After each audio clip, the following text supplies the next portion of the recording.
What is it about coffee? Is it just a morning ritual or something more? Every day, millions of us grind beans, boil water, and wait for that rich aroma to fill our kitchens. This simple act connects us, not just to our day, but to a long, fascinating history. Coffee's story is woven from myths, monks, and merchants crossing continents and centuries. It's not just about a drink, but about humanity's search for energy, ideas, and connection. The story begins in Ethiopia, with legends passed down through whispers. Some of the world's greatest discoveries happened by accident, noticed by ordinary people. The journey of the coffee bean from a remote African plateau to every corner of the globe is a remarkable human adventure. Coffee offered a new kind of fuel, not just for the body, but for the mind. It promised wakefulness, clarity, and conversation, fueling debates, businesses, and even revolutions. The story of coffee is the story of the modern world waking up. So next time you hold a mug, remember, each sip is a taste of history.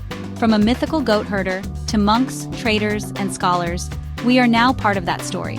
We are the latest in a long line of people who have found comfort, energy, and community in this extraordinary drink. Let's begin where it all started, with a legend as enchanting as coffee itself. Our story begins on the high plateaus of Ethiopia, where a young goat herder named Kaldi noticed his goats acting strangely. They were leaping and dancing with energy after eating bright red berries from a mysterious shrub. Curious, Kaldi tried the berries himself and felt a wave of energy. His tiredness vanished, his mind sharpened. He too began to dance. Kaldi had discovered the energizing power of the coffee cherry. Excited, he gathered the berries and took them to the abbot of a local monastery. This tale of Kaldi and his dancing goats is almost certainly a myth, but it captures the magic of coffee's discovery. It reminds us that some of the world's greatest pleasures are found by simply paying attention. The legend frames coffee's origin as a moment of pure, accidental joy. Whether fact or fable, Kaldi's story marks the beginning of coffee's journey. Kaldi brought the berries to the monastery, but the abbot, suspicious, threw them into the fire.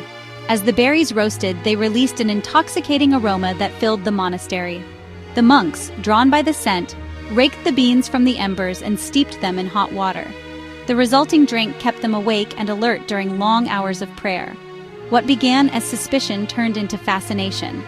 The monks had created the world's first cup of coffee.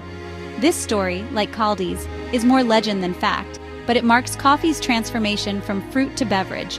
Roasting and brewing unlocked coffee's true potential.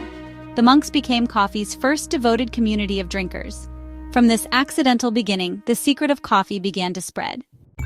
From Ethiopia, coffee crossed the Red Sea to Yemen, where it became a valuable commodity in the 15th century.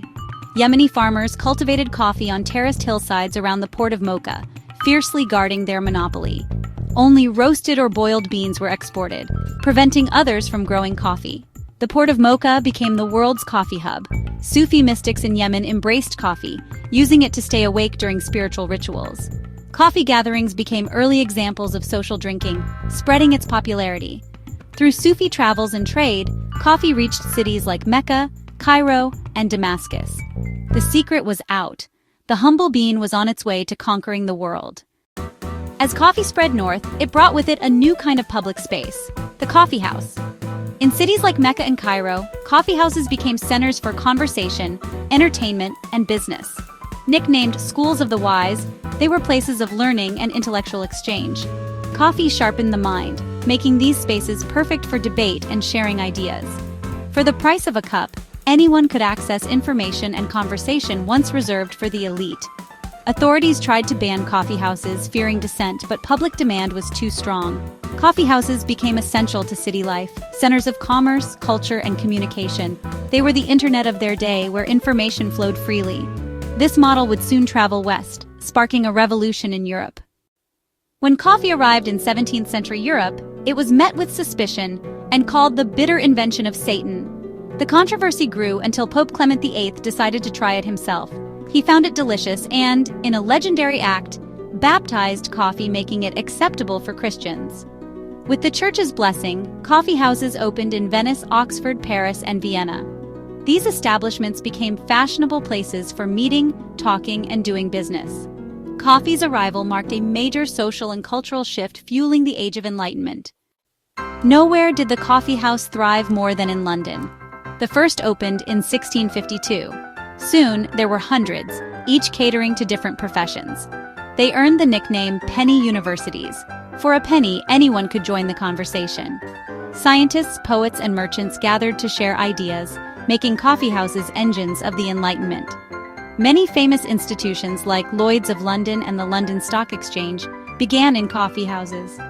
These were not just places for idle chat, they shaped the modern economy. Coffeehouses were also hotbeds of political debate, making authorities nervous. King Charles II tried to ban them, but public outcry forced him to back down. Coffeehouses had become too important, a taste for caffeine and freedom that Londoners refused to give up. For years, Yemen and the Ottoman Empire controlled the world's coffee supply, but European demand led to daring coffee heists. The Dutch smuggled live seedlings to Java, breaking the Arab monopoly. Amsterdam became a new coffee trade center. In 1714, a single coffee plant was gifted to the French king, eventually making its way to the Caribbean. Gabriel de Clieu risked everything to bring a seedling to Martinique, where it thrived. From that one plant, coffee spread across Central and South America. Within 50 years, millions of coffee trees grew in the region. The bean that began as a secret in Ethiopia was now grown worldwide. Coffee's global conquest was driven by myth, trade, religion, and daring adventurers.